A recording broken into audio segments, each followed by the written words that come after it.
Oh, it All didn't have finish. pockets. Dude. Oh, that is hilarious. I love watching like their clips, just because of like the insane things he says with it. Oh, what was the other one? He said, if I told you grass is turning to cheese, then start hustling crackers. that one's one of my favorite. But yeah, that's only Shannon Sharp. Oh man, it's to love watching him just make no sense. It's honestly, yeah, no sense at all. I'm like, wow, Shannon, this is what we're going with. This is how we're gonna do this. Yeah, is this? He was always like that. Even when he was a player, he was always very. I wouldn't say he's not loud, because he really wasn't loud, but he just like he spoke his mind. You know what I mean? Yep, he's outspoken, and I feel like Shannon Sharp is.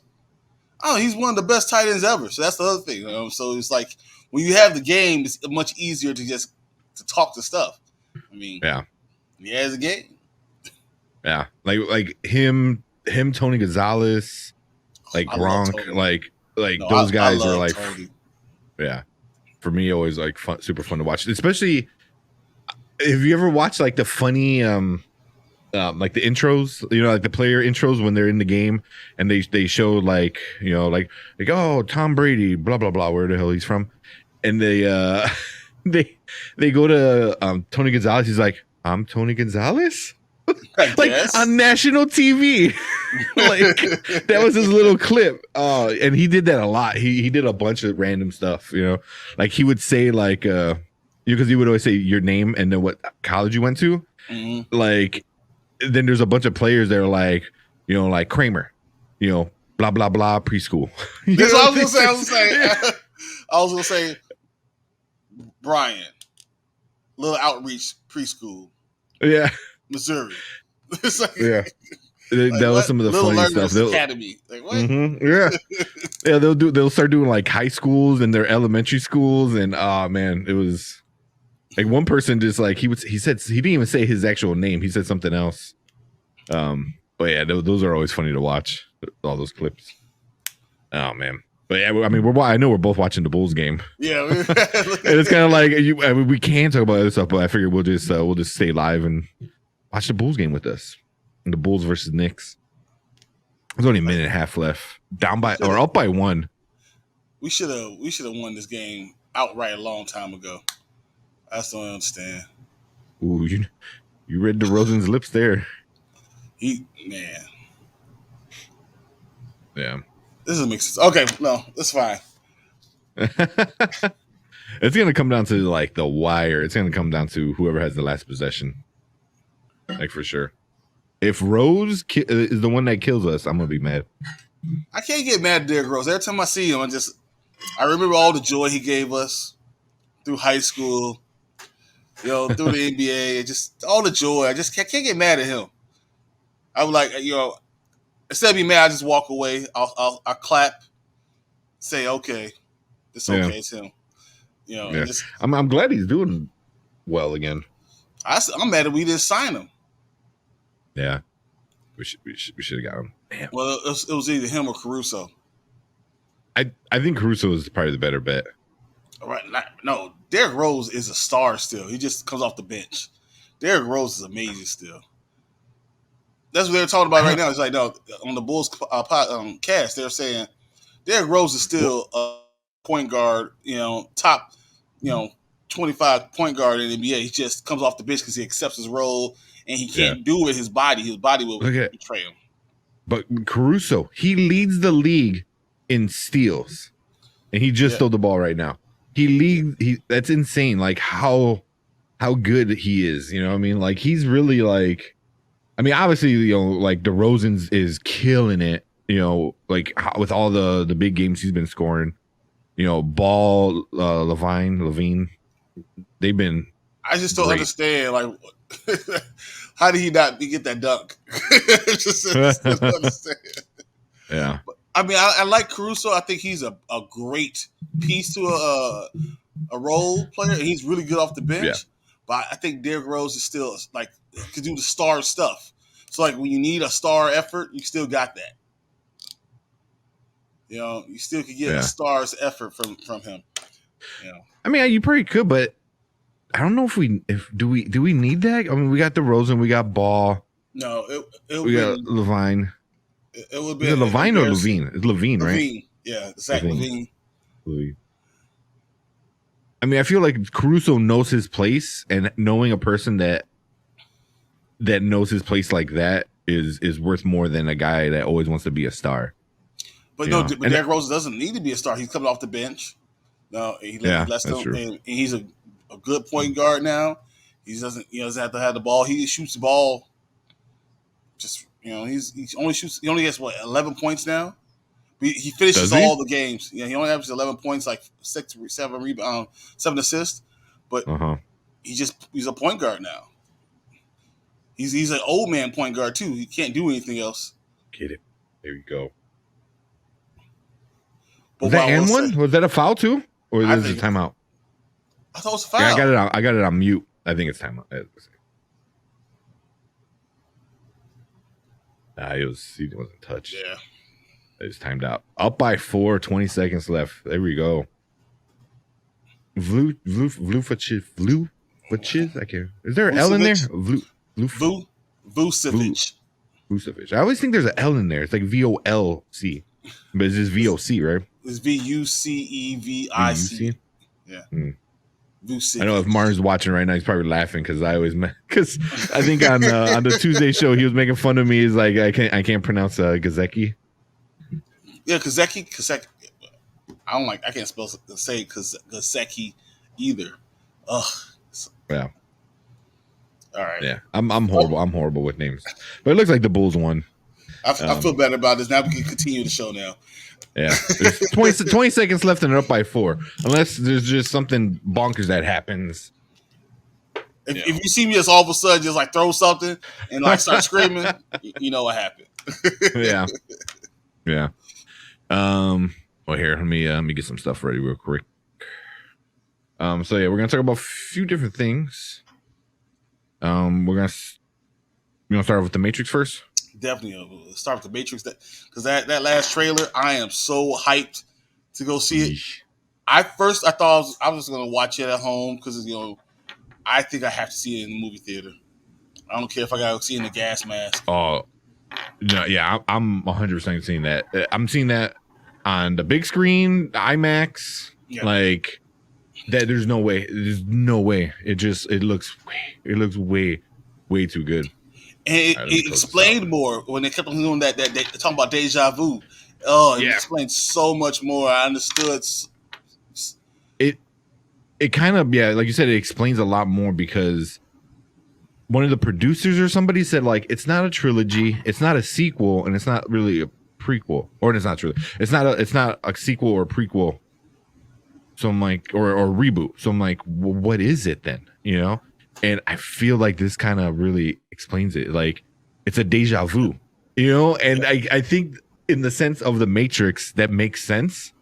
And I think for people who don't know, I'm like, it's a deja vu. And this trailer is called Deja Vu. And it was just perfect. It's like, I don't know. They must change something. Yeah. That's so cool. Yeah. Super, super good. Then you can kind of get away with like not bringing back Lawrence Fishburne, which I'm still kind of upset about. Like, I love Lawrence Fishburne. I thought he was better in it. Him being Morpheus is almost as good as Keanu Reeves being Neo. Yeah. You know how close we were to having Will Smith being Neo? I was just thinking, and then they were going to get somebody else as Morpheus. Oh man, why can't I think of it? There was somebody else was going to be Morpheus, which is going to be, that was kind of crazy. Yeah, I'll say but yeah, man, terrible. That's what it is. Yeah. Well, you know what? That's right. Will Smith. You know what movie he picked over doing The Matrix? I'm guessing Wild Wild West. Yep. he picked Wild Wild West over The Matrix. Oh man. Sometimes you make bad decisions. That's all you can say. I mean, it was a fun movie. And I feel like at that time is like he couldn't make a movie if he couldn't make a song that goes with it. Well, I don't know. I felt like Wild Wild West was not as good as it should have been, and The Matrix is life altering type of movie. So I remember the exact moment I walked out of the theater, and I looked at my dad and I looked at my mom, and I was like, "What just happened?" Like, like watching the whole movie, just realize with its slow motion and the whole frame goes around, and it's the first movie that actually did stuff like that. It's amazing, and it was just so thought out, and I don't know, everything. It wasn't too much love story. It wasn't too much Messiah. It was a little bit of everything wrapped up in one. It was so good. Yeah, I mean the first one is by far the best out of the three. But I really enjoyed like number 2 and 3. Number 2 and 3 were like kind of a Kill Bill kind of thing where it was just one long movie that they just split into 2. But Reloaded and Revolutions. That was just one long movie that they just cut in half. I like 3 more than I like 2. I thought the graphics of 2 weren't as good, but 3, everyone was like complaining. I was like, "This is awesome." Yeah, and then he had to die and become part of the Matrix. Still, he's still there. I mean, there's so much, to unpack, and everyone died. That was good. Yeah, like everyone died except for Lawrence Fishburne. He's if you play the video game, he winds up dying, which kind of sucks. But I think they cut that out of being canon because it was canon. And then they said, I don't know. Maybe. I don't know. Or that could be the answer why they didn't bring Lawrence Fishburne back. Yeah. I don't know. It's gonna be interesting. It got really crazy in the Matrix Online game. I know. Hey man, let's watch the game. Watch the trailer. Yeah, back in there. All right. So I think if you talk, you might hear an echo, but there shouldn't be an echo. I don't know. Let me know if you hear it though. Deja vu is usually a glitch in the Matrix. It happens when they change something. It happens when they change something. It happens when they change something. It happens when they...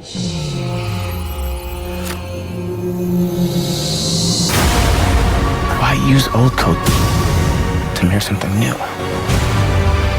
Maybe this isn't the story we think it is.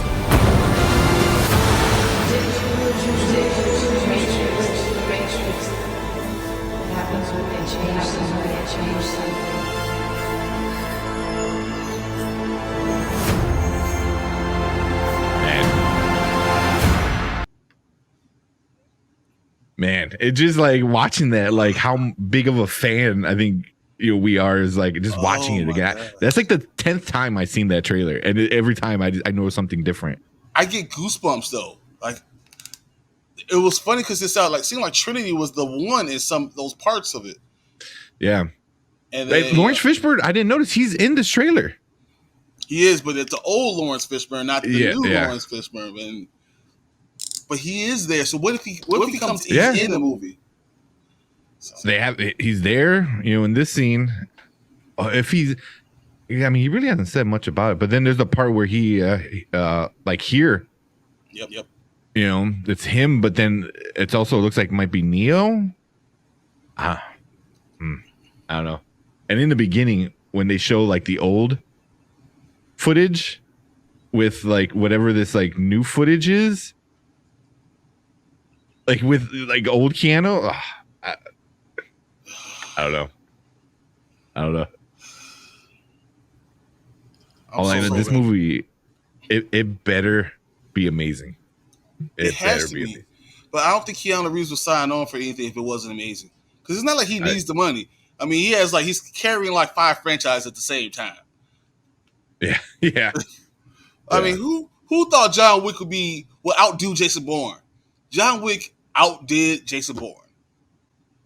John Wick is just so much fun, though. Jason Bourne is okay. It's just too much like spy shit. You know, like who can you trust? And there's this and all, you know, all that, you know, stupid shit. Where John Wick is just like, oh no, pencil in the eyeball, a bazillion shots. Like, yeah, like it makes no sense at all. It's just so awesome, and I love every part of it.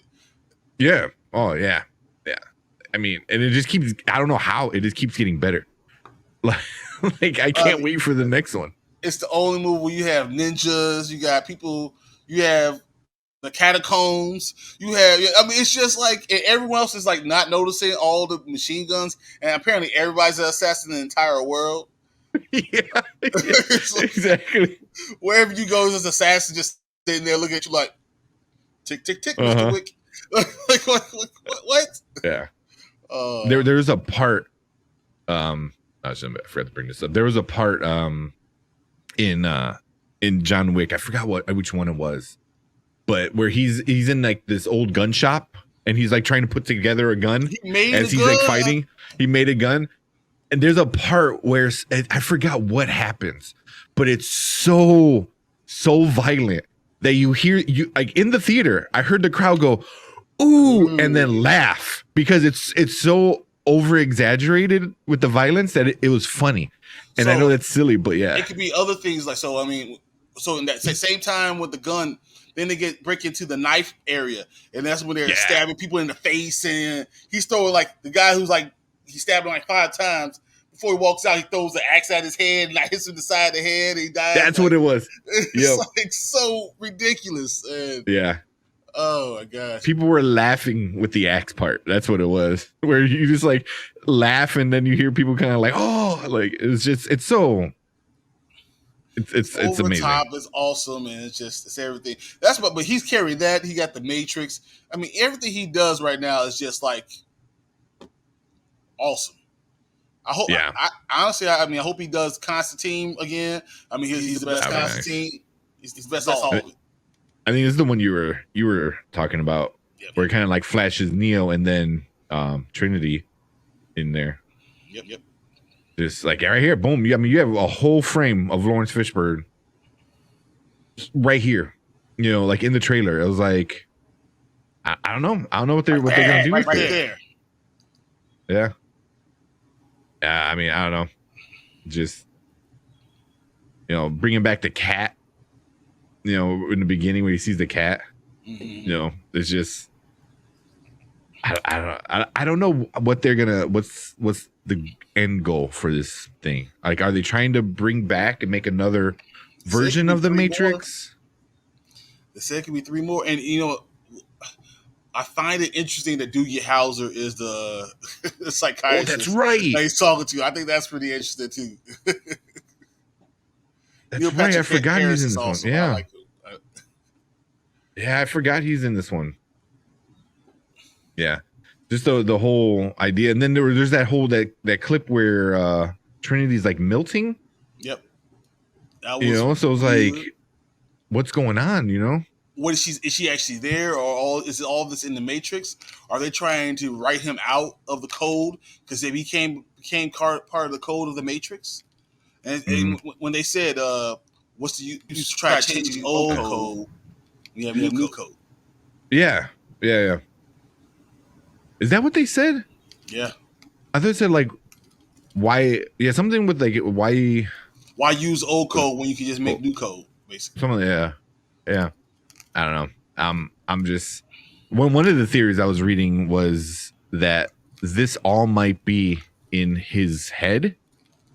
And the robots are having plugged in to like this kind of thing and figure out why he is the one, you know. And on top of that, why that one is the one of the ones, you know, because every Neo was always the one, but this Neo was different from all the rest. The one, he's the one. That's a good point. But somehow, no matter where you put him in the story, somehow he still becomes the one. That could be it. No matter what he does, because of who he is, he's always becoming the one. Even if he isn't the Neo, he's still the one. Yeah, that could be interesting. Yeah, I mean, they always tied in a lot of like religious parody with it. You know, like the whole Jesus kind of thing. So I mean, I was actually thinking more about the T'Challa. No matter what you do, you're still that guy. You're still that guy. No matter what, you can put him in outer space. You're still that guy. Yeah. I know that's another funny thing real quick. So we'll move on in a second. Was what's his name?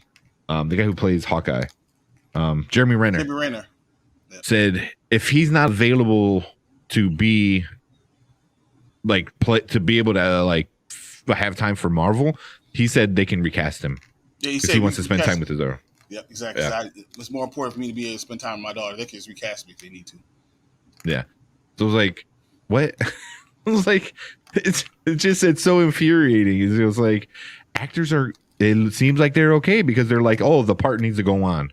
Yep. Like, it's bigger than me, kind of thing. Because it's not me. I'm just playing this part, and you can keep it going. Someone else can play it. Yeah. Yeah, exactly. Yeah. So, yeah, there's that. But, yeah, man. Everyone watching knows how we feel. Yeah. At this point. And we'll get it. We'll get. I'm sure it'll happen when there's more news. We'll probably bring it up again. Exactly. But yeah. Oh shit! I'm froze on this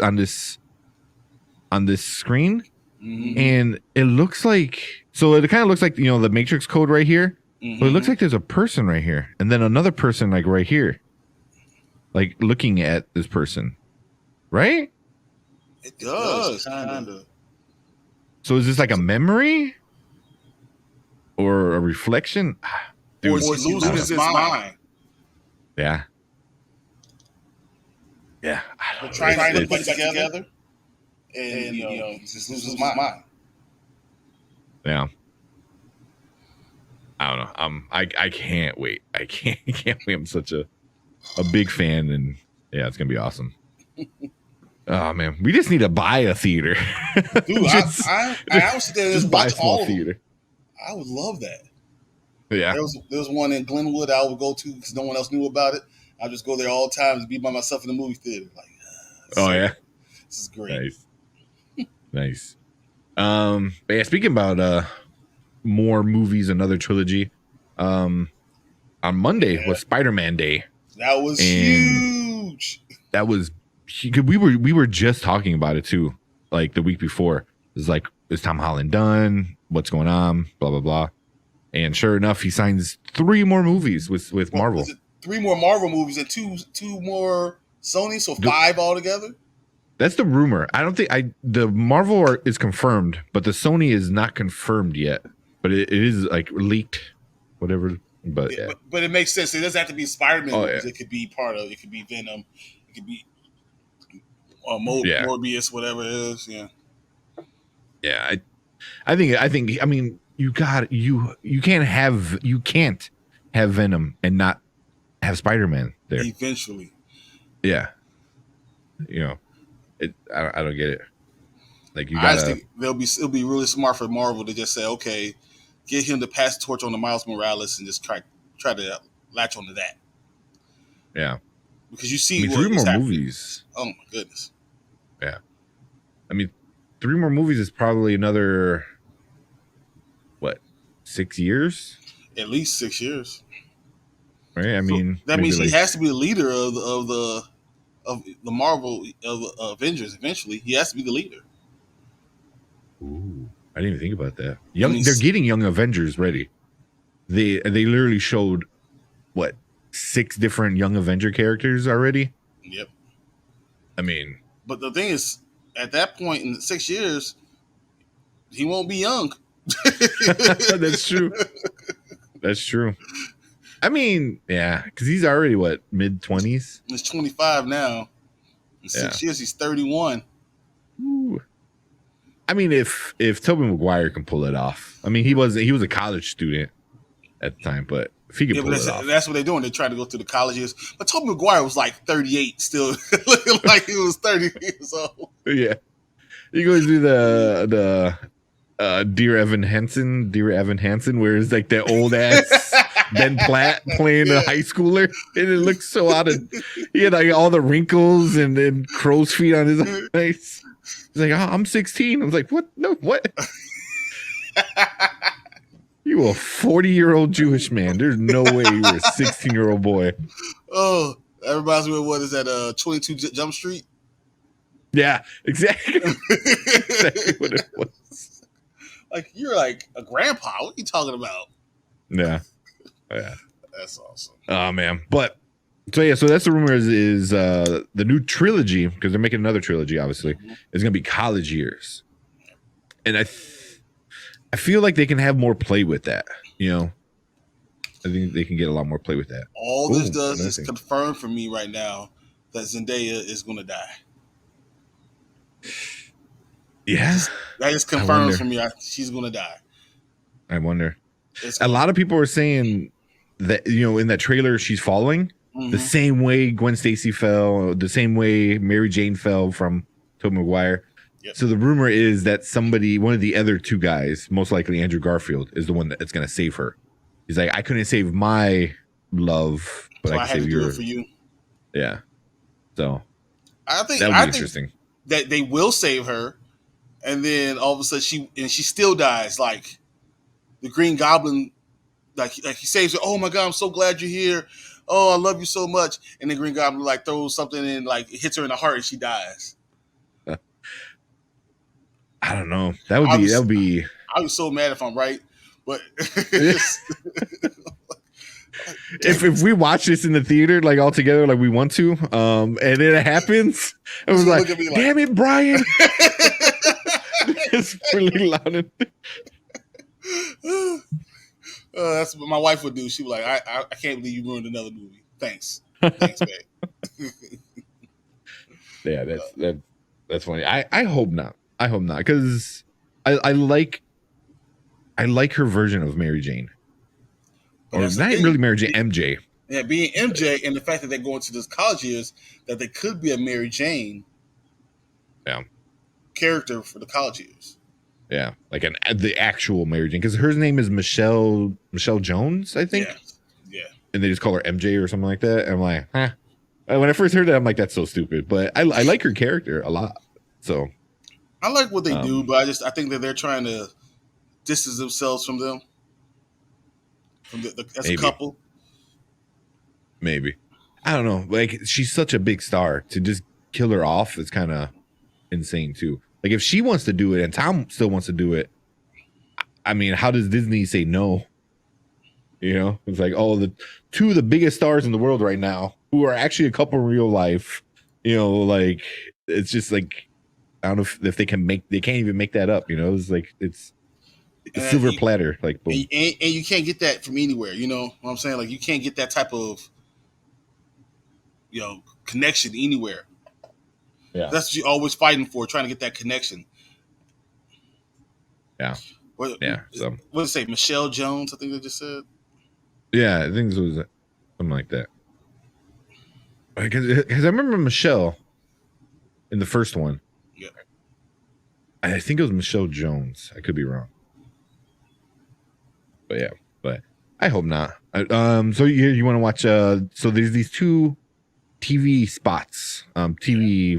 Like kind of whatever they call it. They just announced. So it's gonna play one. Yeah. So it's gonna play one called Promises, and it's gonna play a second one going right into it called Fix This. So those are the names of the trailer. Look at this place. All the possibilities. Hello, Peter. Do I know you? This Christmas, they're a danger to our universe. Spider-Man's greatest enemies are unleashed in IMAX. I promise I'll fix this. Spider-Man: No Way Home. Experience it in IMAX December 17th. Spider-Man is in fact Peter Parker. My entire life got screwed up. Could you make it so that Mysterio never revealed my identity? You ready? Whoa, hang on. What just happened? When I shut that spell down, we started getting visitors. Looks like we got competition from every universe. I promise I'll fix this. Exclusively in movie theaters, December 17th. Dumb. All I can say right now is 15 days. It's 15 days too much. Like if it was a way for me to go watch it right now, like right now, I will go. Like yeah. It feels like you only can watch it between 2 o'clock and 5 o'clock in the morning. I'll be sitting there at 2 o'clock in the morning, like my popcorn. Let's go. Let's go. Every day. Yeah, probably. I don't know.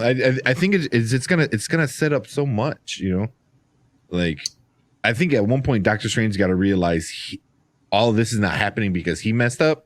That it's because the multiverse kind of got broke. You know. So I wonder how much of this is he going to figure out that that's what's going on, and then is he going? Is Kang the Conqueror going to make more like special guesting? Like all of a sudden he's in this thing. You don't really know it's him, but we know it's him, and from the audience we know that it's him. There's one guy who's changing everything, and we know it's Kang the Conqueror, but we don't see it until to Ant-Man. Yeah. Yeah. There's no way that Kang is not in the multiverse of madness. There's no way that one or two versions of Kang are in it. Like, yeah, I couldn't see without it either. Yeah, but it's really funny. So I just thought about it right now. Is he's gonna figure out that the multiverse got shattered and is broken and blah blah blah, or was created. And then Loki is the one who broke it. And he already doesn't kind of not like Loki because he's already like, oh, I protect the world from, threats like your brother, which is Loki. So it was like, it's going to be like, son of a bitch. Yeah. What if he makes him start falling for 30 minutes again? That's hilarious. Well, technically, that's not even the same Loki. So. Does he know that? Yeah. I don't know. Yeah. And then the whole thing is like he still wears the eye on his neck. I'm like, is there anything in there? Yeah, there's shards of a broken. I don't know. See, but then I thought about this. So if they returned the stone back to the Sorcerer Supreme, is it possible that he still has it too? Did he go into another multiverse and just yanked another green stone from somebody? I mean, that green stone existed at the same time too, so I don't know how it's going to work. Whatever. Yeah, because what if kind of retconned that whole thing that happened in Loki, where oh, the stones don't work here, and then what if you find out oh, they still work, but they just work differently in other universes, So, yeah, I don't know. I mean, did he just go into another universe and oh, you're gonna die really quick? Let me take this from you. I don't know. I feel like they're doing so many rewrites. I wonder what the original plan was for Doctor Strange. Is Mephisto real? If Mephisto really was Doctor Strange, and they just changed it all up at the last second because everyone was saying that. Yeah, no, Ralph Boner. I think the only way to make that better is they need to lean into it. They need to lean into the Ralph Boner. They need to make more Ralph Boner jokes. I feel like once they get Deadpool out there, he'll never die. Ralph Boner will never die. Oh, no way. Yeah, no way. No way. That's Ryan just Reynolds every day would be every day. Yeah. We're going to do another Ralph Boner moment or Marvel. This is what we're going to do right here. Yeah, I already see else. It's hello, my name is R Boner. I can already see something like that. He's like, he looks at the screen. Yeah. Oh man, but yeah, I don't know. I'm really excited. There was one scene right here. I saw this on this viewing. This train is coming out of one of the Doctor Strange portals. So I was oh, does that mean it's either throwing it? Yeah. At Spider-Man? I don't know. Maybe he's standing on it. It does look like somebody's right there. I don't know. This is another movie that's going to be really, really good. I think it's going to change a lot. It's going to or not change a lot, but set up a lot. It's going to be get ready for big changes. I think. I don't know. Anything else before we move on? Hold on. Any more Spider-Man stuff? I think that Spider-Man and Doctor Strange are going to have a disagreement and have a fight in Spider-Man. Yeah. And I think that Doctor Strange could fix all this. And because they had the fight, whatever, that's why he has to team up with the other Spider-Man. And that's what makes me believe that he might not be Doctor Strange. Like our Doctor Strange. Our Doctor Strange, exactly. Yeah. Could it be that our Doctor Strange is meeting with the Council? Was it Illuminati? And while he's going, Mephisto took the form of Doctor Strange. And just like, creating all the havoc. Yep. Could be. I mean, it's just them having the X-Men now and them being able to like sneak in things whenever. Like no one expected Blade to be in the Eternals. Like that came out of nowhere. Like legit. So I mean, do the same thing with Patrick Stewart, you know? Yeah, I know you were saying that last time. I think you do it with Patrick Stewart. I think that I would love to see Wesley Snipes in one of these movies. I feel like he carried Marvel for like a decade. I think you gotta just pay homage to Wesley Snipes at least once. At one point. Oh, in the movie, if they don't do something that kind of pays homage to Wesley Snipes in the Blade movie with Mahershala Ali, that would be just, that's disrespectful. You know, it's like, yeah, because that is like, you know what he did to Blade. It was so good. He carried it by himself. He did the Ryan Reynolds before Ryan Reynolds. Yeah. He carried that. Like, I got this. Don't worry about this. Yeah. I'll do the rewrites. Yeah. And Ryan Reynolds was in Blade.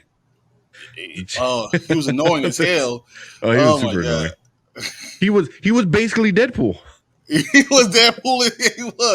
He was basically Deadpool before he was even like thinking about it. But yeah, Ryan Reynolds as Ryan Reynolds in Ryan Reynolds. Exactly. If he doesn't make a trailer that is like one of those fake trailers for like Twitter or something. Oh, that's funny. Man. But yeah, you want to go on to the main? Yeah, the main event. The main topic. Dude, Hawkeye was good. This was really, really, really good. Like the second episode, if you saw last week, I wasn't really that impressed. This third episode was good.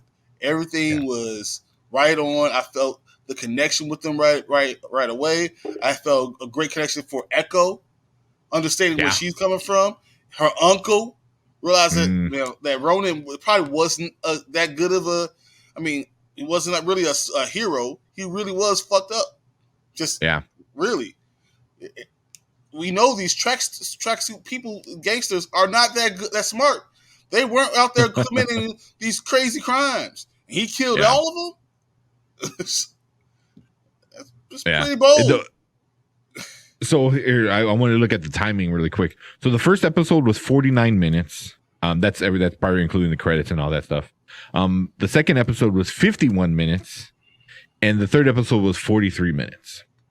So I wish that third episode was 51 minutes because it was. I didn't want it to end. It ended. I was like, really, right here, right now. Yeah. He's gonna you're gonna try to stab him with his own sword, huh? Yeah, that was really good. But real quick, going back to like Echo and like they show her like origin, I guess, or flashback kind of thing. Yeah. And the one thing I told my girl, I'm like, that was like such an adorable little girl. She had like these big old cheeks. She was like a really good actress. So I give her props for that. She was like really, really good. Like the opposite of it was in number one. She wasn't around daddy. Like this one was like, it felt more real. It just felt like real. Like this would be a little girl going through that same situation, the hard times, you know. But how smart she was and having to live in that world that's not necessarily made for her, but she's still succeeding at that. I mean, I mean, it touched my heart. I mean, as a guy with two girls, of course, it touched my heart. I see a little girl on the screen. I'm like, can I help you in any way? And then but you also show the duality of a guy who might be committed crime, but he's also out here, with his niece, taking care of her, trying to give her the best life he can. And it makes you realize that people aren't just good and bad; they're both. Same thing with Hawkeye. He's not just a hero; he's also a douchebag. He's both. Like that's what all of them are. And I think that the more you can point that out, the better it always is. You look at Iron Man. Yeah, Iron Man is the greatest Avenger. That we saw in the whole first three or whatever things of the Avengers. Whatever, he's great, wonderful, but he's also a dick. And that's just what he is. He also caused half the crap he saved. That's just what it is. Captain America is a great American, but he's also doesn't believe in all the Americans, what all Americans think and they believe in. That's why it becomes the nomad. I mean, Professor Hulk is an idiot and a genius. It's a duality of every person and understanding that no one is just one thing. Yeah, I think that's what I love most about Marvel, all the stuff. Yeah, well, I think it's really starting to hit like that whole idea in especially in this episode. It's like it's like you're not really a good guy, you're not really a bad guy, but it's kind of like everyone's trying to do the right thing, but the right thing for them. You know what I mean? So it's like for him, for the father, I don't think they said his name. I don't remember. But for her dad, that was her. He was doing what. Well, no, her uncle was the other guy that we're going to talk about in a second. Oh, so yeah. So this is her dad. They didn't show her mom. They didn't really talk about that. Not yet, at least. They'll probably get more into it on her own show. But like her dad, it's like he was doing the right thing to keep her kind of in school and stuff like that. So I mean, the right thing doesn't always mean doing a good thing or the bad thing, kind of. I don't know. Yeah, it's like this whole gray area. This series is very human, compared to some of the other things. Like Loki was just crazy inner, space and him wanting to have sex with himself kind of thing. Where this one is very like all about like humanity and just like the problems that anybody can have. It doesn't matter if you're an Avenger or just like some dude trying to get by with your daughter. But I thought that was also pretty cool. Also saying like you're a child of two different worlds and you have to live in both of them. But I think he was also speaking that of her also in that she's a Hispanic little girl. Also, and there's going to be a world that's not necessarily made for her that she's going to also have to deal with that in that world too. Yeah. I love the fact that they can speak to that thing. Yeah. Not just talking about her disability, but also just the world. Yeah. It was one thing we were trying to figure out. Me and my girlfriend was like, was he Hispanic or was he like Native American? Because he had a look. So Maya definitely could be Native American or Hispanic. Either way. I mean, Maya is like definitely like goes both ways, I guess. But he had like a very like that look with he had the long braid. Mm-hmm.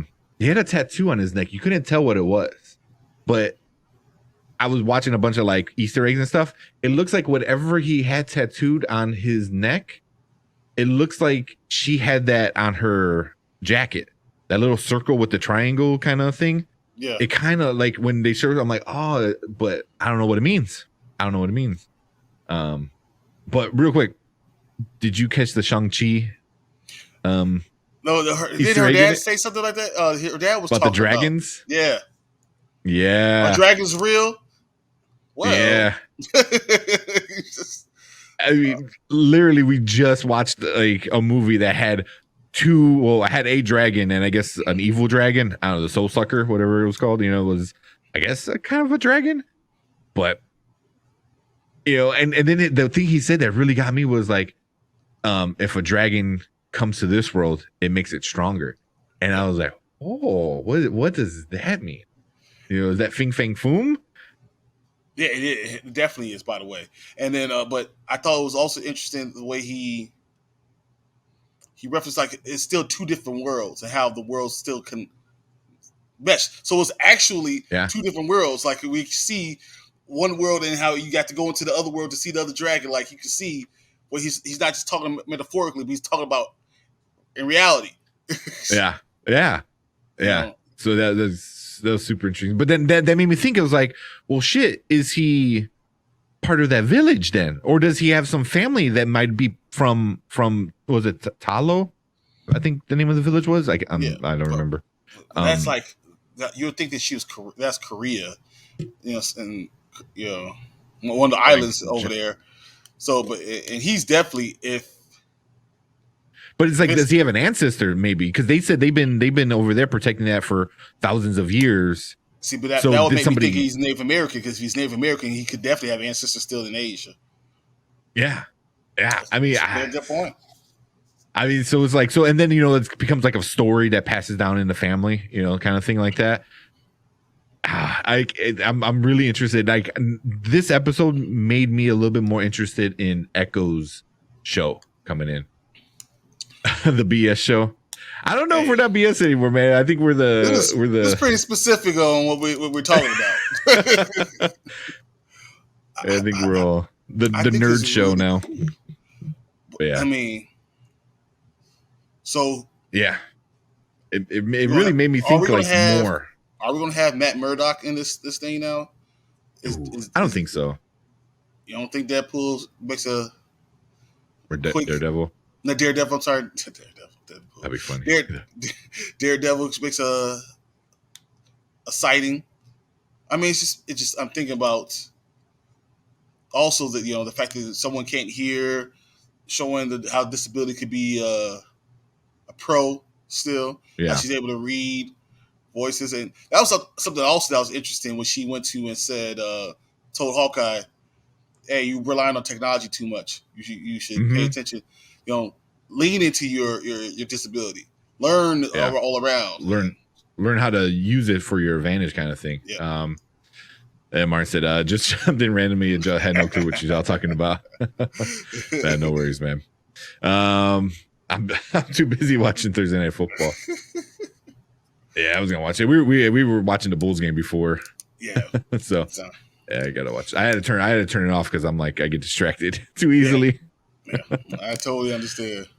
Yeah. But oh man, yeah. So real quick, if you're still listening, Martin, I think we're trying to come up with like a new logo. So if you got any ideas for this channel, it's kind of like the nerd hour, the nerd news. I don't know. Something like nerd news of the day, the nerd topic of the week, something. Yeah. But going back to Hawkeye. Hawkeye. That was so in her flashback, she's gonna have like some, and then her leg was messed up too, which I forgot too. I totally forgot about her having the metal leg. Oh my god. I'm on a bus you sometime. Appreciate it. But yeah, I don't know much about Echo. I really, really don't. So I'm definitely interested to learn more, because I knew that she had disabilities, but I didn't realize she had metal leg and how badass she was. I mean, they showed her whooping MMA guys, but that was so cool, and how her dad empowered her too at an early age. Yeah. Hey, remember, doesn't matter how big or strong you are, you have to be fast, quick, agile, ready to go. And she did that immediately. Yeah. Yeah. It was just like he loved her, because we've seen, I'm trying to see if we saw in I guess, because even Tony and his dad, he loved him, but he didn't show him the love kind of thing. And it kind of like, obviously gave Tony a lot of issues.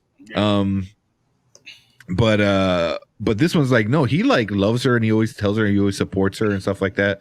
And it's just there for her all the time. I mean, that's he just hung out with the bad crowd, But the tracksuit boys are not that big of a bad. Like, they're not that bad. Like, why is Ronan going around chopping them up? Yeah, but maybe he said it, didn't he? He goes, because they're boss. But also it's like, they're not bad now, but maybe then, because we don't know what happened in those 5 years. Well, I know that he didn't have that much money. I mean, I know the dad didn't have that much money. He couldn't send her to school. Yeah. Yeah. You know, so they were petty thieves. That's what he said. They're petty thieves, and yeah. I don't understand why I had to go all crazy on them. The part where I literally jumped out of my chair and I'm like, what? I was so excited. Was during the karate. She's learning karate as a little kid, and he's like, "Oh, I want you to watch." He's like, "Oh, I can't watch. I'll have your uncle pick you up later." Yeah. And then it cuts to her, and you saw the hand, the laugh. Yep, the laugh. That's what got me. He did that kind of like little chuckle, and I was like, "Oh shit!" I'm like, they're bringing the Kingpin in, like, and then they even talk about it a little bit with Kate and Clint, about who they are, and he's like, "Oh, but it's their boss. Their boss is a really bad guy," and blah blah blah. So I was like, "Oh shit!" Like they're doing it. They're finally bringing in the Netflix stuff. So I'm like super excited. I mean, Kingpin is one of the best all-time villains. Period. Yeah. Oh yeah. I would love to see Kingpin and Spider-Man. Just those are things you miss. Yeah. I mean, you can put him in almost anything. Anything based in New York because he's a badass. yeah. So yeah, I mean, like Punisher, Daredevil, obviously, Spider-Man. I mean, it could just bring all the Netflix, even though the Iron Fist sucks, you can bring him in. I think Disney could fix it. Although I was kind of like interested to see where it was going at the end of that second season. I was like, I'm like, all right, I see what they're doing. I kind of like a little bit more invested in it. I want to see where they're gonna go with Luke Cage. I'm still like, he's about to be a bad guy now. I want to see this. Yeah. And then they're gonna stop it. I was like, come on, Michael Collier is perfect for this thing. Oh my gosh. Yeah. Yeah. That series was it went Daredevil and then Luke Cage, and then the other two, everything else was kind of like, all right, it's there, but it's not at that level. Yeah. No, I thought Luke Cage, him switching up like that was so cool. And Daredevil was a great series. The whole thing was great. Yeah. Oh, that final scene where Daredevil, he's in like his little black, suit that he made, and he's fighting Kingpin like in the penthouse kind of thing.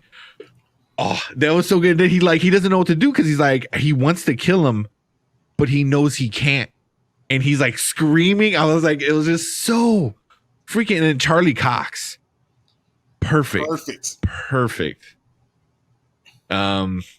So we still keep it up. Probably. I know Fredo was pretty adamant. He's like, we got to keep it. I would like to keep it, but I think we have to, and I think that Fredo will be back one day. Fredo right now, he's just working super overtime, guys. I'm telling you, one day he will be back. Yeah. So we'll keep the "Do We Just Become Best Friends?" I like it. Okay, that's a must know. Yeah. So. But yeah, like I said, my girlfriend was making some logos, and she was doing some good ones that she was just like sketching. So, that's awesome. But yeah, what do you think about what do you think about the tracksuit? Having them ride those mechanical horses. That's what they were doing the entire time. They having the little mechanical horses, like and the little like quarter horses for the kids. That was funny. I was like, oh my god. That was funny. He looked so upset. He was like, I can't believe you're here. What the hell? I almost had everything I was done. I was almost home. You screwed it up again. Yeah. I want to know what Echo heard her say or thought she said, and that made her choke her. Yeah. She's just like, wham. She's like choked her like crazy. I was like, oh, shit. Did she say anything about her dad? I didn't hear her say anything. Or I don't know. I don't know. Maybe she's Christmas. I don't understand. I don't know. I hope they do kind of let us know what she said, because I'm really interested. Like, was she like kind of implying that like she was trying to be a good guy like Ronin, and that's what I was thinking. And then like she's thinking, Ronin killed my father. How good of a guy can he really be? Yeah. Do you not understand that? Yeah. So, but that whole fight with Clint and her, this episode had some of the best cinematic shots out of all the Disney Plus shows. Yep. Like Loki's amazing, and it was visually amazing. All of it was mostly CGI.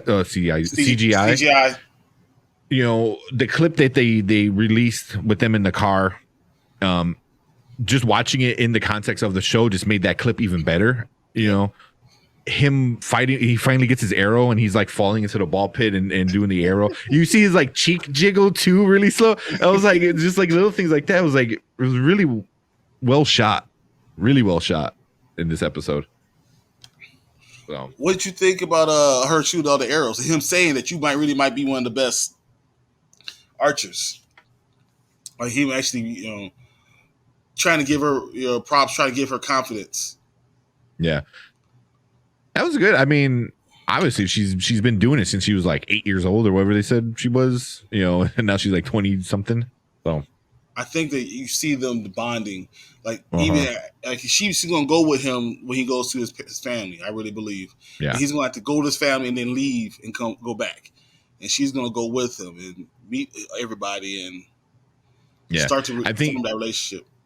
Yeah, I think it's gonna be one of those things where she's gonna find out, because ever since you told me that her mom is gonna be somebody shady, I'm really, really, really thinking that's what it's gonna be, because the whole thing is about family, how much he loves his family and how much his family loves her or him. And they showed it in this episode where she was like the interpreter because he couldn't hear, so she was writing things down, and I think she felt bad. She's like, "You're doing this. You're not being with your family who love you so much because of me." So, and she said, "A stranger." Like that was making you a hero, for a stranger doing all this. Yeah. So, that, but I think it's going to be flipped with Kate. Is she's going to have to realize like, oh shit, maybe my mom wasn't a great person, and she's not going to be with a good person, and then maybe even her dad wasn't a good person. That would suck. But I didn't think about her dad as much as I was thinking about her dad was trying to do stuff, and her mom, like she said, I will do it by any means necessary. So how did she get the money? How did she start a security company? Yeah. That's why he could have started the dad, and then once he died, she's like, "Well, I got to take it up," and then she started becoming like you call her a Kingpin. Exactly. So yeah, I mean, that's what I think that's what it's gonna start to be, is like she's gonna be forced to leave her family because she sees how corrupt they are. Yeah. And then same thing. It ties back in with Echo. It's like it's all like doing the good thing or what you think is right. Either because it's gonna help your family out or whatever, but even though it might be a bad thing. Or we're going to find out at Echo that Kingpin has something to do with the tracksuits being the ones that being killed. Oh, that'd be nice. That'd be a nice twist. And that's how Echo decides to help Hawkeye in this whole thing. Yeah. Where like it flips her into more of a anti-hero. Anti-hero, yeah. Which Echo is supposed to be an anti-hero no matter what. Yeah. They even did the whole because I think in the comic book she has a handprint on her face, and they kind of did that with her dad's blood, so that was a good callback to it. And then they tried doing another callback when Kate was trying to rebrand him, and she drew something out. That was so What's funny. That? It's an H on my head. Yeah. He goes, "What am I wearing?" He goes, "Oh, those are wings for Hawk." I was like, how literal comic book characters were back in the day. A hawk, and it has an H on top. That's a crown. Just for you not to forget. But I just thought that he looked so much like Batman. It was hilarious. He looked just so much like Batman, like a poorly drawn Batman. Yeah, let's see if I can find it. I don't know if I can find it.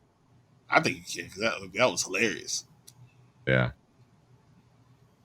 Oh, see, look, here we go. Right here. So she had that tattoo. Yep. That later she winds up doing it. So yeah, so his uncle will take you home after class. And oh man, that dude, I got so excited from this stupid shot. And look at her, she's like so happy, she's looking up like, oh, and then she said, Uncle, I love you so much. Yeah. And it was funny because I told my girlfriend when she was sitting in the classroom, I was like, oh man, she got the big old cheeks you want to squeeze, and then he comes in and squeezes them.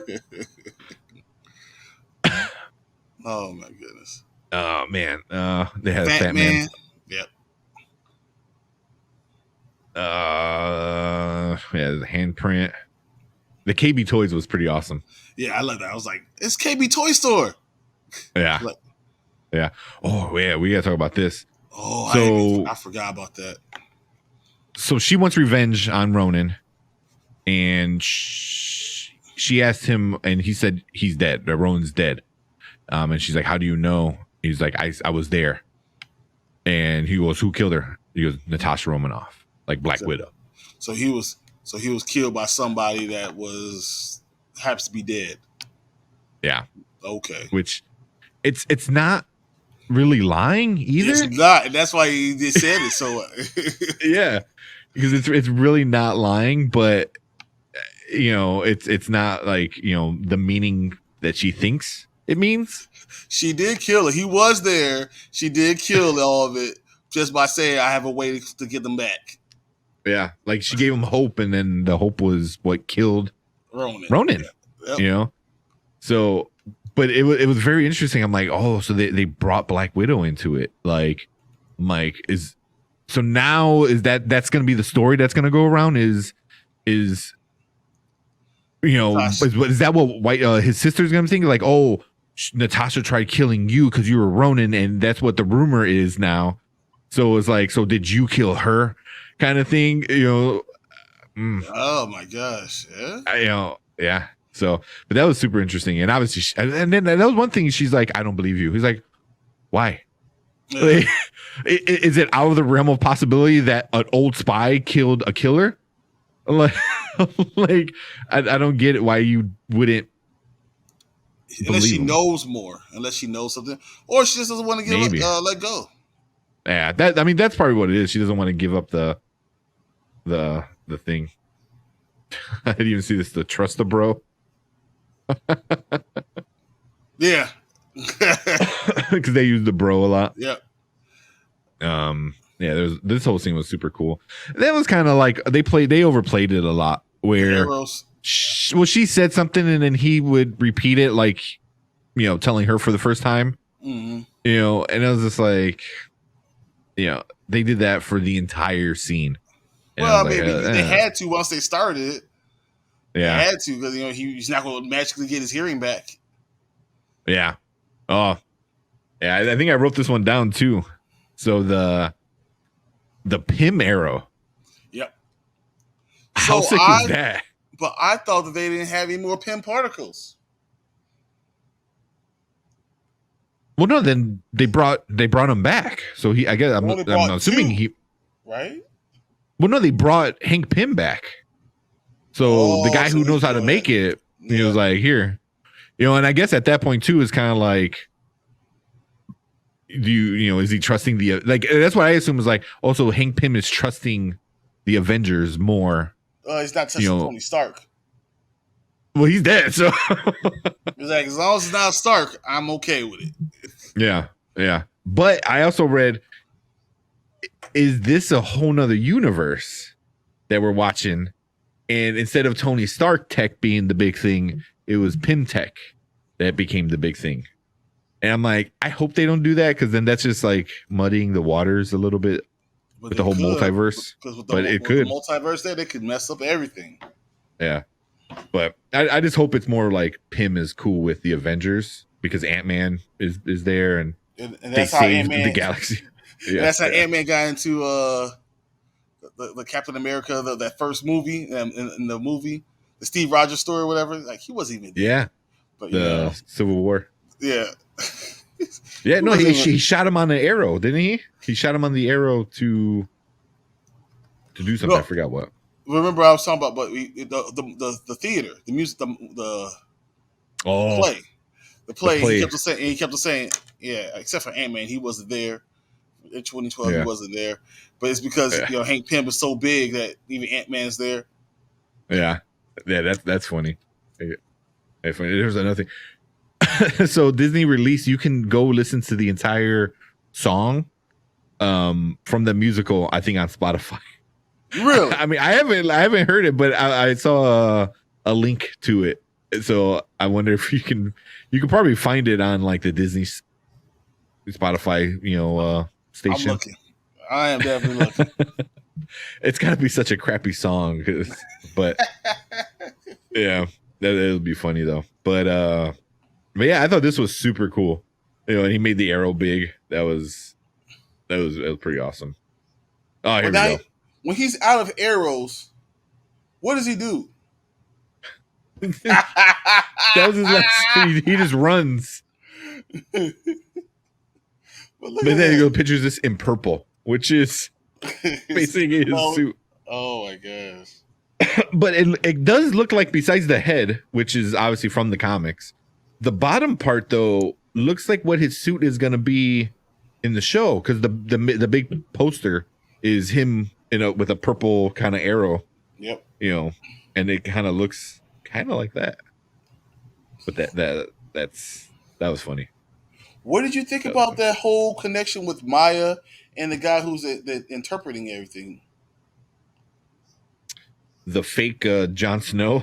Yeah, exactly. Like, I felt like there was more to that relationship than, yes, she was the boss, but I felt like there was more to them than just that. Yeah. I don't know. I mean, maybe he has some feeling, because he even said it, I think, in the conversation, because he's like, oh, none of them know sign. They don't know how to sign. He's the only one. Did he learn because of her, or did I don't know. I think he does care for her. I think we're going to find out they had to either had or have still have a relationship somehow. And he's also another way he could connect with her. Yeah. Remember, he stopped her from choking out Kate. And he also stopped her from doing some other bad stuff. And in that one scene that this one right here, he's telling her, he's like, hey, you need to quit this shit out, because what if Kingpin finds out, Mm-hmm. So I definitely think there's more to them. And I think that he's going to be another pressure point. What if that's the way that she stops looking at Kingpin, stops believing in her uncle, because he kills her. Or kills him. Mm-hmm. He kills him. Just breaks his neck with one hand. He's done it. Bash him in his head in the car door. Yeah. So I'm just saying that's those are all ways because she's going to be part of it. And see all the Easter eggs. Kingpin will be part of it. It's going to be the Kingpin that we're thinking about specifically. Yeah. Oh, here, check this out. I didn't even know this. So when they go back in, they have to break into Kate's mom's house to use her security thing. That Kazi, the guy the fake Jon Snow, he's employed by Sloan Limited. I thought all of them were employed by it. Were they the LCD? The entire tracksuit gang was employed, and was a subcontractor of her mother's. Ooh. I think that was the seed that's starting to see. We were supposed to see her mother is part of this whole thing. Yeah. But it was saying Jason Sloan seems a good guess, since he's connected to Matt Murdock, aka Daredevil. Which, they're really tying things together now. But that's I didn't think about that. My only problem now is that we gotta wait all this time, another 6 days, to figure out what the hell's going on next. Yeah. So the ending was like the I don't want to say. I don't know. It was the best way to end an episode, I think. I wanted more, but I think it was just a perfect way where he's going through the house because he hears something. He hears something moving around, because he's like this, super spy kind of guy. And then he goes through a door. But he hears something. Does anyone else have a problem with that? Hears something? That's funny. Yeah. I mean, he did get it fixed, but it's still only one ear that he can hear out of it. Is like speaking to my good ear, and he's like, what is that sound I'm hearing? And she's like, the little. Yeah, I didn't even think about that. That's hilarious. Like that is funny. You heard something, okay? That's funny. That's funny. But yeah, so he winds up going exploring, and then he walks through a doorway, and then he goes face to face with his sword, the Ronin sword. Kind of gets thrown into his, to his face, and then you see the boyfriend. I forgot what his name was. The fiance, whatever. The fiance. Well, he's going to be the sword master, but because he's like, man, look at all these swords around here. Yeah, that's why I wonder. Like, does he know? Does he know who he is? And he might know exactly who the sword master is. Yeah. Which might even tie Clint more into Kate's story. Because she even says like, I don't trust him. I mean, she did a really bad job at explaining it. But yeah. What if he knows a lot more and he loses Kate because of that, and he just had told her that he knows a lot more about this whole thing and knows that it's her mom? That'd be messed up. Yeah, and he knows like he just does the same thing, so she just go back to being oblivious to it, but he knows it's her mom. Yeah. That was like next on his list. Yep. What could have been her mom. That'd be crazy. That'd be so crazy. Because I think at one point he has to tell her he's Ronin and what he did as Ronin. And if he's like, your mom was on my list to kill people, holy shit. I was almost there to you too, so I've been really screwed having Echo and you come after me. Yeah. Ooh, man, that would be interesting. Like if they do something like that, I don't know. I honestly don't know where they're going with this. I don't know where they're going with the end. By the end of the show, I don't know what's going to happen. But there's only 3 episodes left, and that's what's like kind of crazy for me. Like, what are they going to do? The story, it just started. Yeah, exactly. Yeah. Like it just started, and it's halfway over already. I was like, what? This could be a 22 episode season. Yeah. Like I watch The Flash. Yeah. It's like the Armageddon part that they're doing right now.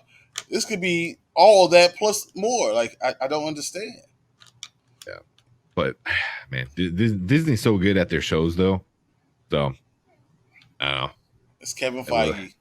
Kevin Feige with the win. Yeah. Did you notice it's the Kevin Feige production company? So I was like, oh, that's so he's getting money coming and going now. Yeah. He pays himself to make stuff. But that makes sense. He's like, I want to hire a production company. Don't you think that's a good idea? Self? Yeah. Self. That is a good idea. He's looking in the mirror. Oh, man. That's funny.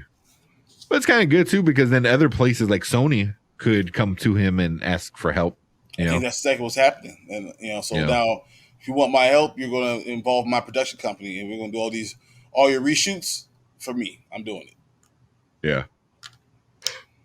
Oh man, yeah, I'm excited, but yeah, I all the other shows I knew where they're kind of going. Wanda kind of threw me for a little twist at the end, which was good. That's not fair because they changed it all on us, like right at the last second. Yeah, they're like, oh, you thought we knew we were doing? Oh, we fooled you. We fooled everybody because no one knew what was going on. Yeah, including even Loki. I think I knew where it was how it was going to end. Like you knew it was going to branch into different universes, blah, blah, blah. Yeah, and how they got there was awesome. I know how they got Kang. I was like, and he just sitting in the elevator like this, like, what's up? Was he eating an apple or some shit? Yeah. Yeah. I mean, I knew the end point, but how they got there was amazing. Super awesome. Here, I have no idea. I don't know what they're gonna do. That's because they got 3 episodes to do so much. Like, are you introducing Kingpin for real? Are you ever going to see him? What about White Widow? There's just so much that's still to be explained. Does he get home to his family? Does he lose his family? Like, there's so much to do, and there's 3 episodes. Yeah. Man, it's so good. When does Book of Boba Fett come out? December 20 something. So it's gonna be like the next week, December 29th. Yeah. So basically, the 22nd is the last episode of Hawkeye, and then that following week is it's Star Wars time. It's Star Wars, and then after that, I mean, they're just gonna.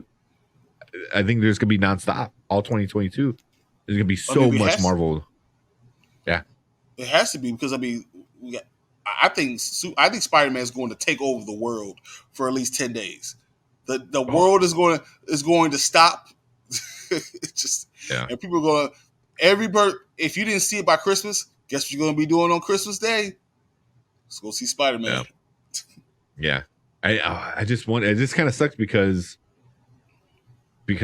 Matrix is also coming out that time, and you're going to have 2 juggernauts going at it, And I think this is going to be one of those times where they both make over $60 million the first weekend, and nobody makes over 10. Nobody else. Just 2 movies, and that's it. Nothing else is even in theaters. I thought it was really funny that the Matrix decided to do this because they were supposed to come out in May, the same exact time as John Wick. They just the one Keanu Reeves going against Keanu Reeves because Keanu Reeves is going to win because he doesn't lose. Yeah. so they decided to do this, but now you're going to get Spider-Man, the most anticipated Marvel movie since Avengers. The last Spider-Man movie. Yeah. But legit. It is. It really is. He probably pretty much since the last Spider-Man movie. But this is it. And we've been starving for a movie like this. So don't let this movie be a good movie. They might break another billion in a pandemic. I think it's already like over 100,000, like just in pre-sales. That doesn't make any sense. In the middle of the Omicron variant, everyone's still gonna go see Spider-Man. They're like, I know this variant is pretty big, but I've been waiting for this Spider-Man. I can't really wait. Oh, here you go. This is Screen Rant said Spider-Man No Way Home has the highest ticket pre-sales since Avengers Endgame. So since like you said, since Endgame. So people are like, I'm telling you, they're scratching like, I need my fix of Marvel. They don't consider the Eternals or even Shang-Chi, which was great. Yeah. They're not even considered. They need their Spider-Man in their life. This is going to blow up. I say it goes over $1 billion. And might do it. Mm-hmm. It might do it before New Year's Eve. It might do it in 2021. It'll be like it's close. Does it make $1 billion? Yeah. Oh my God. So yeah, this is insane. So tickets across the whole internet, like all the different sites, like crashed all on. They decided to release it early on Sunday, right? So people were like going crazy trying to get tickets. I think Will and his wife stayed up until I think he said 1 or 2 in the morning to get tickets. What? So they're fans. I think that's what he said. It was pretty late. But some that got tickets sold their tickets on eBay for as much as $25,000. What? Who pays $25,000? And then on top of Will, I got to show this to Will because he has the tickets. His tickets is for Thursday at 7:45. I'm like, dude, you're gonna be the first, one of the first group of people to see this movie. I think the earliest you can see it is at 7, and I think he's got a 7:45 show. I just don't understand. Why can't you just wait one more day? I'm just saying, one more day. Like I'm looking at a show right now on my AMC that I could go see it in IMAX at 3:30 on the 17th. I was gonna say AM or PM because they'll probably just run 24/7 movie theaters. It's PM just barely. Yeah, I'm just kidding. I could go see a movie right now. Yeah, right now I can get the ticket. Wow. You know, but I guess you want to be at the best seat, the best time. Yeah, because you know, Friday, not even Thursday night. There's gonna be spoilers.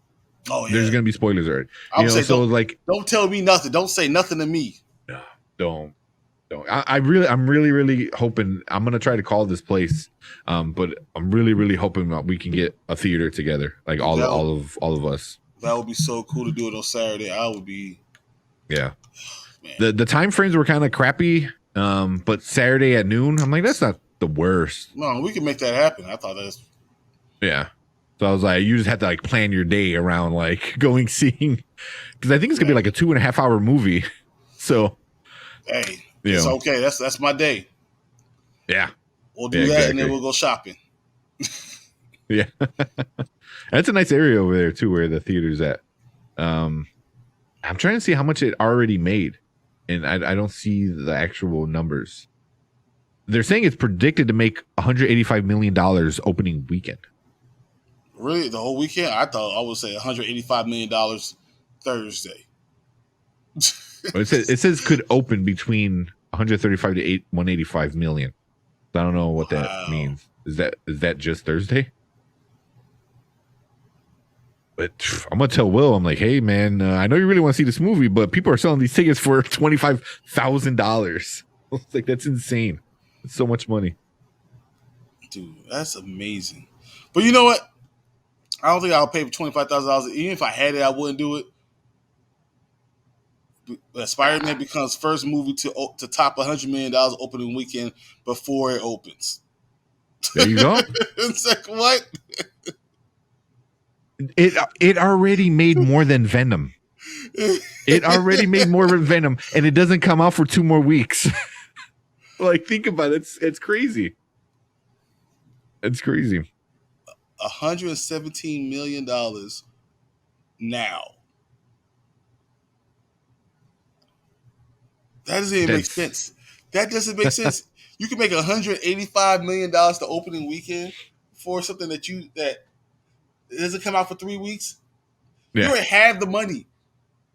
Like, yeah, dude. Yeah. I mean, it's gonna break $1 billion. It's gonna break $1 billion, without a doubt. Because it's the perfect thing, though. So it's coming out right as school closes. There's literally nothing else to do but watch Spider-Man: The Matrix. Yeah. That's it. I might do it 3 times before the year's over. Yeah. I might just go see it.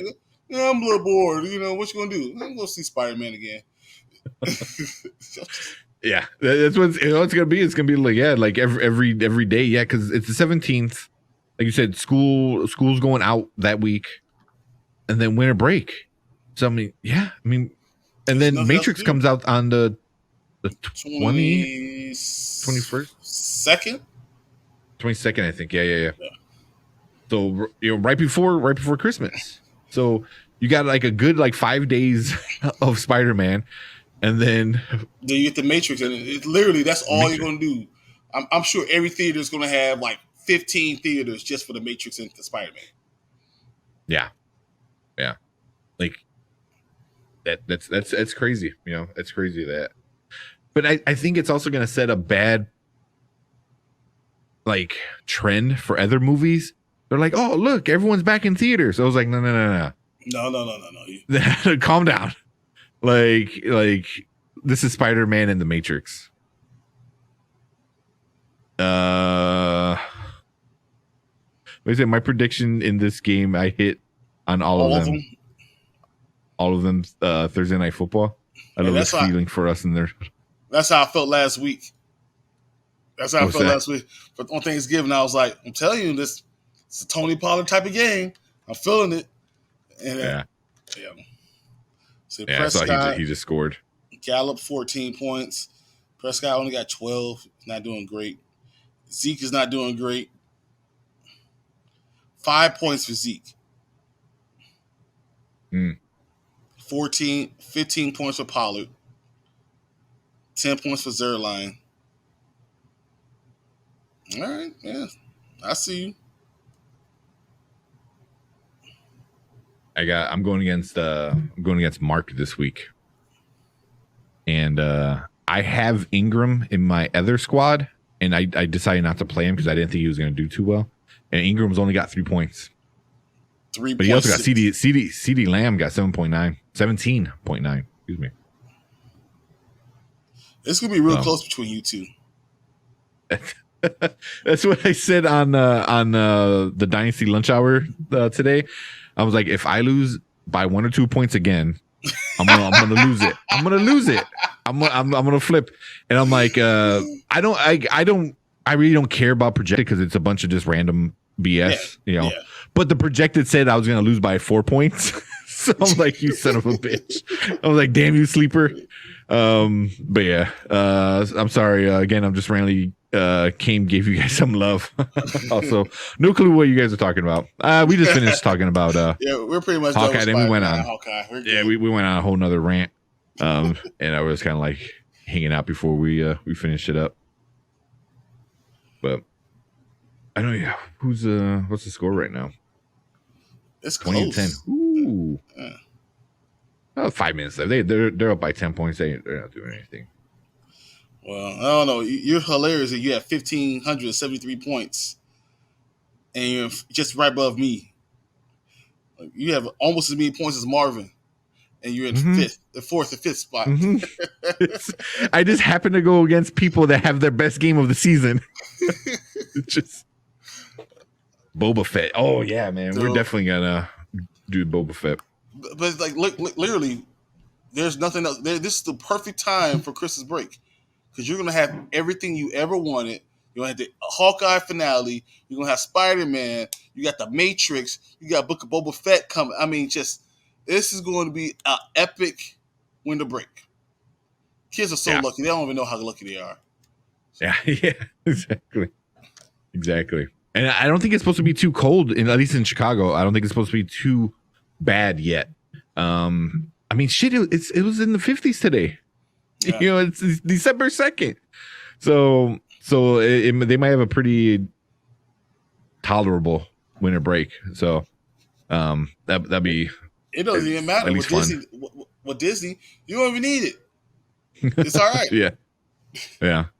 But since I know Martin is in here and I just talk about it on the show, so I think me and Brian were talking yesterday. I think we're gonna do this show, that Did We Just Become Best Friends after Dynasty Pylon. So Dynasty Pylon's gonna do their stuff, and then we're gonna come on a little bit after the Dynasty Pylon guys, just because the big part is Wednesday is the Disney Plus kind of day. And I figure we'll hit it when it's kind of strike while the iron's hot. Exactly. Yeah. Exactly. You know, people are loving stuff like that. And then you really have the whole day to watch it. Mm-hmm. You know, then you can come back and watch and stuff like that. But I think also I still kind of want your input on it. That Thursday night football fever. He must be really loving it right now. I don't know who he's got going. Cowboys defense, 11 points. Damn. But I was thinking, you have 11 points when you're going against nobody. Yeah, true. Very, very true. But that defense is really, really still really good. I don't know. I just feel like when you're not going against a quarterback, you have no quarterback on the other end. Kind of how it works. Yeah. I mean, you got Kamara is out, and they don't have a quarterback. Like what? So what do you have to defend? I don't know. Taysom Hill is not a quarterback. Taysom Hill is Tim Tebow light. Yeah. So it doesn't matter. Throws an interception right on cue. Nice. Right on cue. We'll watch the watch the show. So the main show is already kind of. I think we're done with the main show. We're just kind of like hanging out now. I figure we'll watch the rest of the football game. If anybody wants to hang out. But and then also I wanted to talk to you about this was. I was thinking today. By the time Boba Fett comes out, I think should we have it on the separate channel? Like, should we? Because I know we were talking about a little about yesterday, but I was like, we're done with Hawkeye. Let's move it. Let's move the nerdy stuff away from the sporty stuff and put it on its own channel. Yeah, I think that's a good time. I think right then. Yeah. Right before Christmas, go ahead and move it, and then right before the new year starts. Start getting, and we could go into all type of other places to kind of promote all of our stuff because there's a lot of stuff like this. You know, I watch this. I mean, I like what we talk about. I watch at least 5 or 6 other people talk about this stuff. Like, I'm gonna watch tonight as I'm going to sleep. Yeah. I mean, Den of Nerds. Everyone's just the Den of Nerds. Den of Nerds.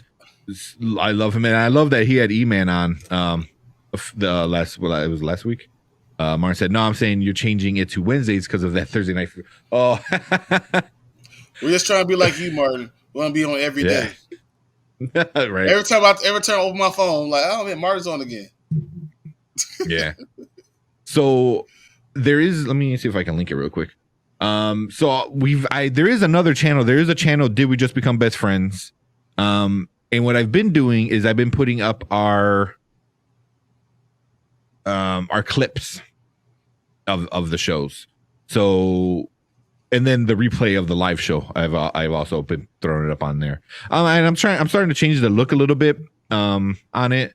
You know, give it like a different background and stuff like that. But there is already a channel going. Let me see. I'm trying to link it real quick. It's got 3 subs. I think me, Brian, and one other person from Will's Dead by Daylight group. So where's Jimmy? Jimmy, you need to subscribe. Let's go. Yeah, right. he's subbed to everything.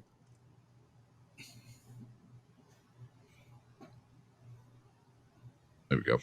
I linked it in the chat. But yeah, I think it's right before the new year, and then I figured if we, figure it out now, we can start to like, ooh shit, he got that hit. Oh boy, I tried not to say that, but I was like, wow, he got hit. Who was that? Who was jacked up? Ooh, dang, was that Gallup? Yep. No, it was Lamb. Lamb. Let's see the yeah. Ooh, yeah, that was a nasty hit. Where it's like, oh yeah, it gives us at least a few weeks to kind of let other people know in some of the other channels. I'll add it, dude. His last name is Anger. The kicker. I just saw it. That's awesome. I don't like him when he gets angry. Yes. He kicks it through the end zone. But yeah, so it gives us a few times, stuff like that. And then we still have a lot of information to still be able to use. I mean, there's so much information coming in all the time. Yeah. I think the new Last Ronin is supposed to be out this month, isn't it? Yes, it is. So I'm waiting patiently for it. Uh-oh. He froze. What happened? Yeah. He's like, I heard, and then I pre-ordered it. Oh, okay. Yeah. Ooh. So I know Martin's a big fan of Venom.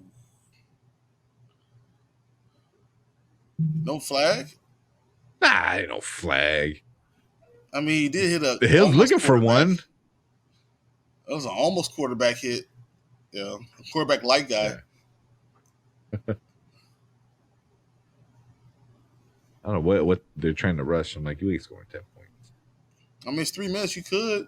I mean, he ain't scored 10 points in the entire game, but I mean, you never know. Yeah.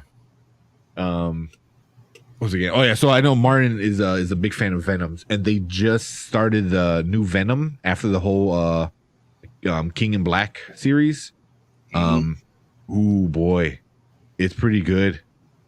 It's pretty good. So his son, Eddie Brock, his son is kind of the new Venom because Eddie Brock is the king of symbiotes. So he's out in the galaxy trying to like save, like be like this ultimate, because he has an army of symbiotes and that he can like teleport into each one at any moment. Really? Yeah. So like he has all the symbiotes like are under his command now because he's the king in black. You know, he's the king of the symbiote. Oh, I'm sorry. There we go. Did you see what he just did? Do that pick six. Ooh. Do I still have? Was it? Ah, damn it. There's a flag. Who do I have? When I have in there. Fuck, man, and that. No, it's touchdown. Doesn't matter. Touchdown. Nice. Who has Dallas defense? That'd be great. Mm-hmm. You got Zerline. Who am I playing?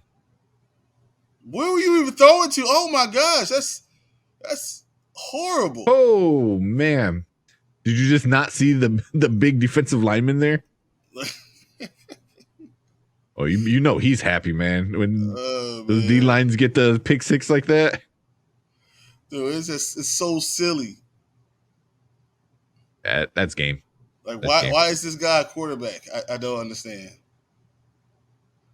See, people are like, oh, Sean Payton should come to Chicago, blah blah blah. But I'm like, but he's doing shit like this. I mean, is Winston still out with injury? He tore his ACL. He's out for the season. Oh shit, I didn't know. Okay, but I'm saying Trevor Siemian is a better quarterback than this guy. Taysom Hill is not a quarterback. That's just what it is. No, he's a tight end. He's a tight end. Maybe he's a split end. Maybe. But he's not a quarterback. No. Yeah, for sure. That's the game. That's it. Well, you know, let's end this thing because it's about time. Yeah. Martin said he's a running back. Yeah, exactly. Yeah. He's a fullback. He's a fullback, Martin. That's Lamar Jackson. You're thinking about the wrong another guy. Oh man. Yeah, that's it, man. That's it. But yeah, so yeah, Martin, if you're listening, check out the new Venom. They just relaunched it with episode 1 that just came out a few weeks ago. It's pretty good. Pretty good. You might need to get caught up on the King in Black storyline with the whole Null thing, which you could probably watch a YouTube video and get caught up. But pretty good. I like it so far. The first episode. Get caught up too. Shoot. Mark said, "Nah, man, I'm tired of seeing this dude run." And I'll check it out. Yeah, check it out, dude. I like it. I think they're doing something good because the guys who wrote in the last Venom, that was one of the best Venom stories in a long time. Because Venom was always, he became like a boring kind of silly character for a long time. Like, oh, now he's Venom. Now he's Venom. And like no one gave a shit. And this one, it kind of like brought Eddie back and kind of gave him some cool story. And then you had Null, you know, the god of symbiotes kind of thing. Yeah. So the whole he's the whole creator of all symbiotes, right? He's kind of like he was around before the universe was born, kind of thing. Same with like the night of the elves and Thor. So yeah, he's like this agent of chaos because he wants to go back to before there was light, kind of thing. Like all those, you know, people or characters are.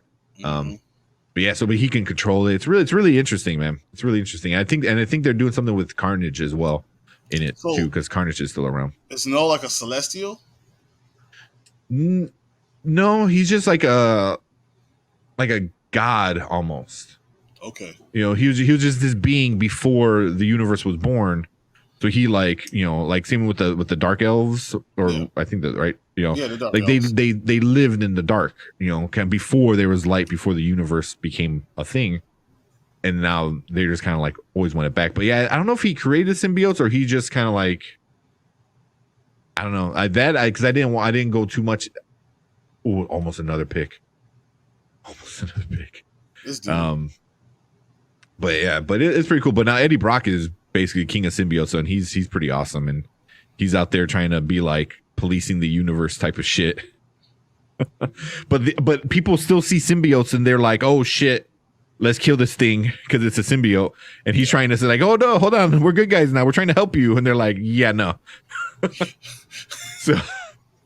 so he's dealing with that. Like he's trying to help, but the people he's trying to help are like, well, we don't want your help. We know what you do. You know, you kill things. You bite off. So he's like, no. Yeah, he's like, no, we're under new management. We're not eating brains. Not today. That's on Tuesday. Yeah. It's Tuesday to Thursday. It's okay. Yeah. Oh, was that Ingram? Oh no, that's Harris. Ah. Oh my gosh. Yeah, Deontay Harris got a touchdown. But yeah, it's pretty good. But then Venom, the actual Venom, is tied up with his son, Eddie Brock's son, who teenager, full of hormones and anger and all that shit. With Venom, not good. Oh you know, really interesting. But Venom is still like more sentient now. So it's still Venom though. But yeah.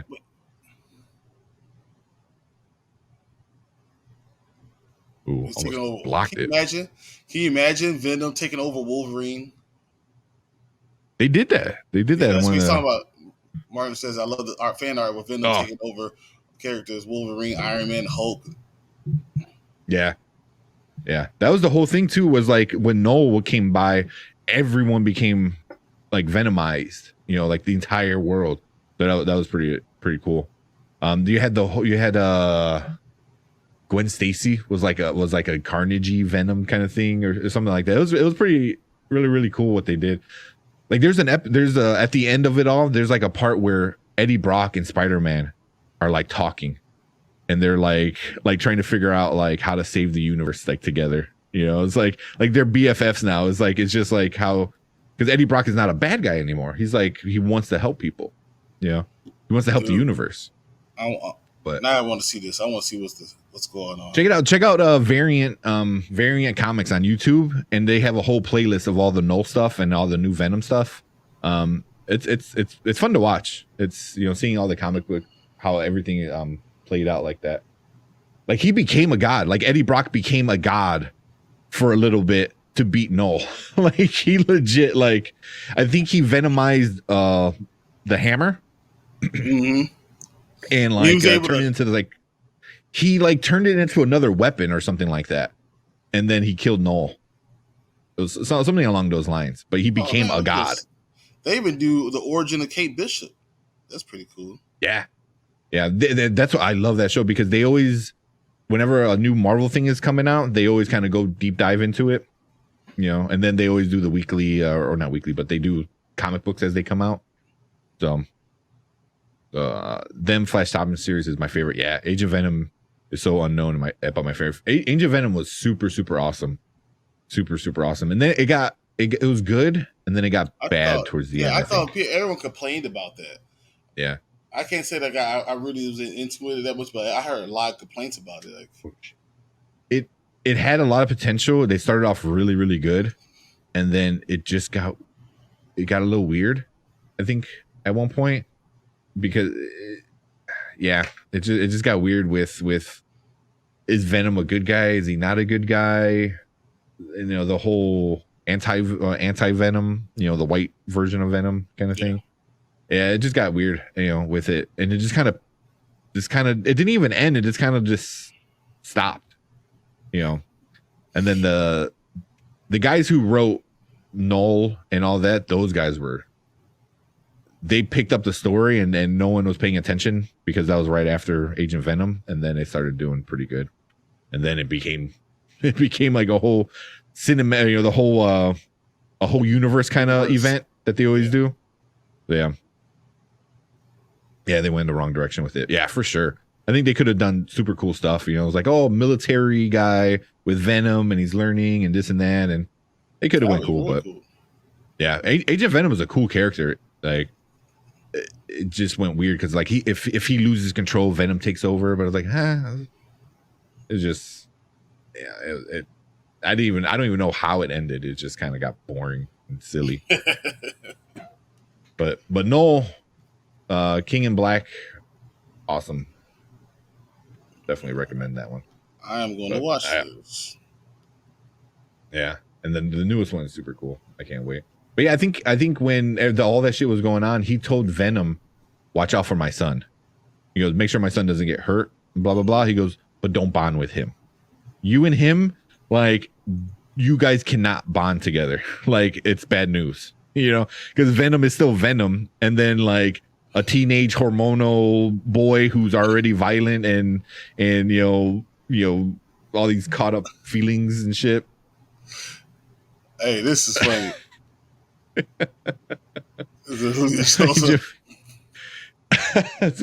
Agent Venom is the Julio Jones of the Marvel downhill direction. Oh my gosh. Everyone just slowly forgot about him. They're like, oh yeah, he's still playing. He's on IR, isn't he? No, he's still playing. I don't really know. I haven't paid attention. That's what it comes down to. Yeah. All right, it's time to go. Yeah, we get out of here. Yeah, game's over. But cool, man. See you on Sunday. Yep, I'll be there bright and early. Football. Won't miss it. Yeah. But yeah, go check out the other channel. I'm gonna post some clips and stuff on there. Sounds good. But cool. All right, man. Thanks, man. All right, later. Bye.